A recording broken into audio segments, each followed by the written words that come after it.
अस्सलाम वालेकुम। आज के लेक्चर में हम कॉम्प्लेक्स एनालिसिस के एमसीक्यूज़ को सॉल्व करेंगे। तो फर्स्ट एमसीक्यू है हमारे पास, a plus iota B is, a plus iota B जो है इसको हम क्या बोलेंगे? ये एस रियल नंबर जिनमें आयोटा मौजूद हो उसको हम कॉम्प्लेक्स नंबर बोलते हैं। तो ये A option is correct option. Next MCQ है, ज़ीरो इज़, ज़ीरो जो है वो क्या है? अ पॉजिटिव इंटीजर तो नहीं है। एन इरेशनल नंबर, ये भी नहीं है। अ नेगेटिव इंटीजर भी नहीं है। अ कॉम्प्लेक्स नंबर, हमें पता है कि ज़ीरो को हम प्लस आयोटा ज़ीरो हम इस फॉर्म में लिख सकते हैं, तो इसलिए ये कॉम्प्लेक्स नंबर है। नेक्स्ट टाइम चुके हैं, every real number is also a. Every real number, हर रियल नंबर जो होता है वो क्या होता है? वो होता है natural number, complex number, rational number या होल नंबर। हर रियल नंबर जो है वो नेचुरल नंबर नहीं होता, होता है लेकिन इसके अलावा भी बहुत कुछ होता है रियल नंबर। कॉम्प्लेक्स नंबर होता है, मतलब हमारे पास एक रियल नंबर a है तो इसको हम a प्लस आयोटा ज़ीरो इस तरह भी तो लिख सकते हैं। इसी तरह हमारे पास फॉर एग्जांपल हमारे पास स्क्वायर रूट ऑफ 2 है, ये हमारे पास एक रियल नंबर है, ठीक है। तो इसको हम इस तरह भी तो लिख सकते हैं, square root of 2 plus iota zero. तो इसलिए हर रियल नंबर जो है वो कॉम्प्लेक्स नंबर होता है। नेक्स्ट टाइम से क्या है, a प्लस आयोटा b, ये हमारे पास एक कॉम्प्लेक्स नंबर है। इसको हम किस फॉर्म में लिख सकते हैं? ये हमारे पास कॉम्प्लेक्स नंबर है, इसको हम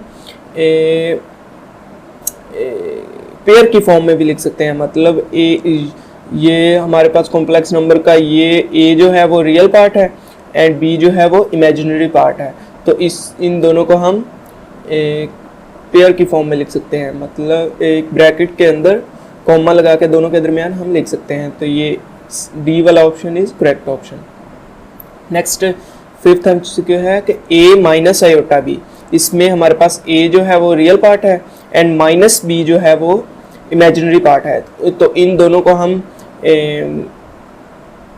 पेयर की फॉर्म में लिखेंगे तो इस तरह से हम लिखेंगे a comma real imaginary part हमारे पास क्या है? माइनस b, तो ये माइनस b आ जाएगा हमारे पास। तो D option is correct option.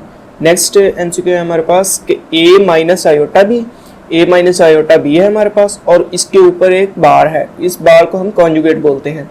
Conjugate का मतलब ये होता है कि जब कॉम्प्लेक्स नंबर के ऊपर हमारे पास कॉन्जुगेट आ जाता है तो इसमें आयोटा का जो साइन होता है उसको हम चेंज कर देते हैं। मतलब इधर हम चेंज करेंगे तो ये हमारे पास आ जाएगा, रियल पार्ट तो एज इट इज आ जाएगा, लेकिन आयोटा के साथ जो साइन है वो उसको हम चेंज कर देंगे। तो ये माइनस आयोटा बी है तो इसको हम प्लस आयोटा बी बना देंगे।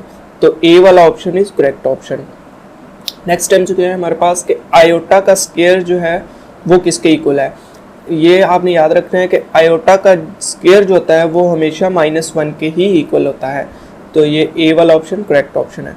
नेक्स्ट हमारे पास है iota can be written as, iota can be written as.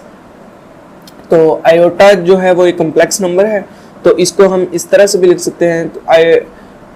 तो ये कॉम्प्लेक्स नंबर है, इसमें रियल पार्ट लेट कर लेते हैं कि हमारे पास 0 है प्लस आयोटा। ये इस तरह से हम इस कॉम्प्लेक्स नंबर को लिखेंगे।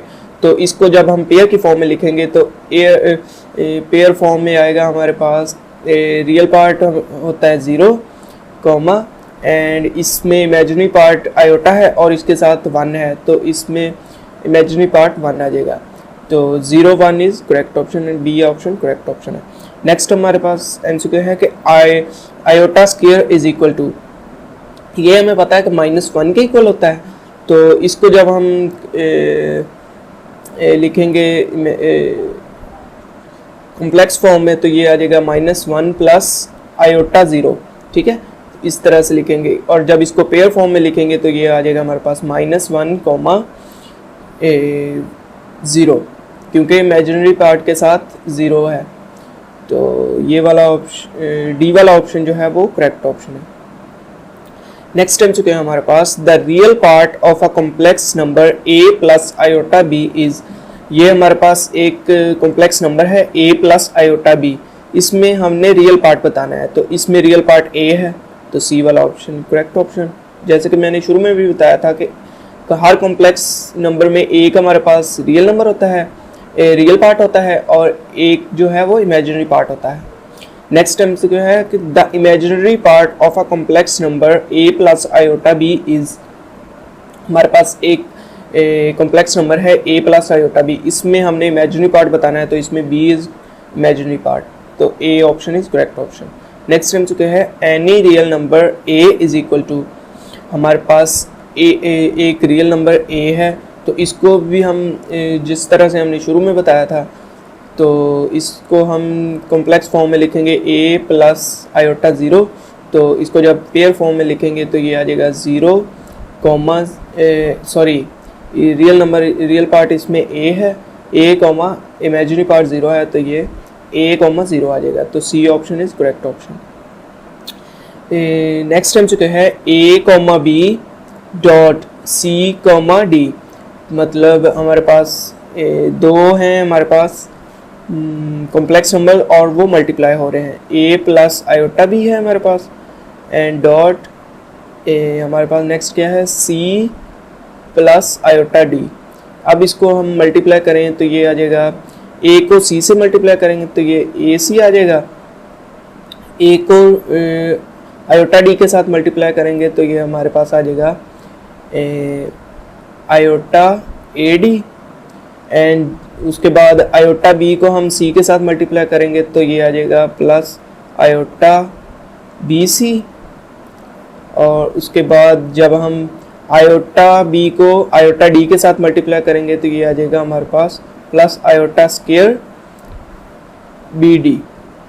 ठीक है, तो अब हमारे पास ac एज इट इज आ जाएगा, और जब आयोटा स्क्वायर का वैल्यू पुट करेंगे वो होती है -1, तो ये माइनस bd आ जाएगा, ये माइनस bd, और उसके ये हमारे पास आ जाएगा रियल पार्ट, और उसके बाद इमेजिनरी पार्ट में जब हम आयोटा को कॉमन कर लेंगे, ये इसके साथ प्लस है, आयोटा कॉमन आ जाएगा, तो ये साथ में आ जाएगा ad प्लस bc। तो इसमें से कौन सा ऑप्शन करेक्ट है, ac minus bd, ad plus bc, तो ये डी वाला option is correct option. Next है हमारे पास नेक्स्ट हमारे पास MCQ है a plus iota b c plus iota d। जिस तरह से मैंने ऊपर सॉल्व किया है सेम उसी तरह ऊपर वाले में हमारे पास पेयर की फॉर्म में कॉम्प्लेक्स नंबर दिया गया था, इसमें कॉम्प्लेक्स फॉर्म ओरिजिनल फॉर्म में दिया गया, तो ये इसका ए वाला ऑप्शन इज करेक्ट ऑप्शन होगा। अब नेक्स्ट हमारे पास MCQ है कि इस नेक्स्ट MCQ में हमारे पास जो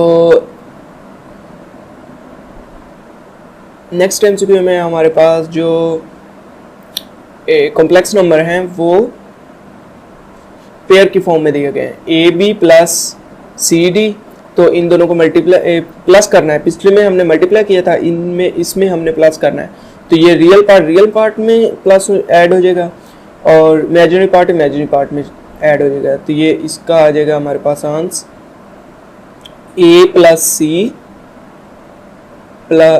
कॉमा बी प्लस डी, तो ये वाला कौन सा ऑप्शन है, डी वाला ऑप्शन करेक्ट ऑप्शन।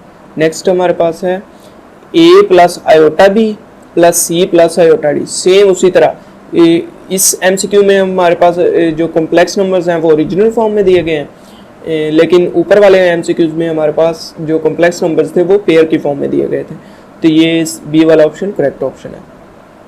नेक्स्ट है हमारे पास कि R एक रियल नंबर है और वो मल्टीप्लाई हो रहा है कॉम्प्लेक्स नंबर के साथ, तो ये जब R ए बी के साथ मल्टीप्लाई होगा तो ये R रियल नंबर के साथ भी मल्टीप्लाई होगा और इमेजिनरी पार्ट के साथ भी मल्टीप्लाई होगा, तो ये आ जाएगा R A comma R B, तो डी वाला ऑप्शन इज करेक्ट ऑप्शन।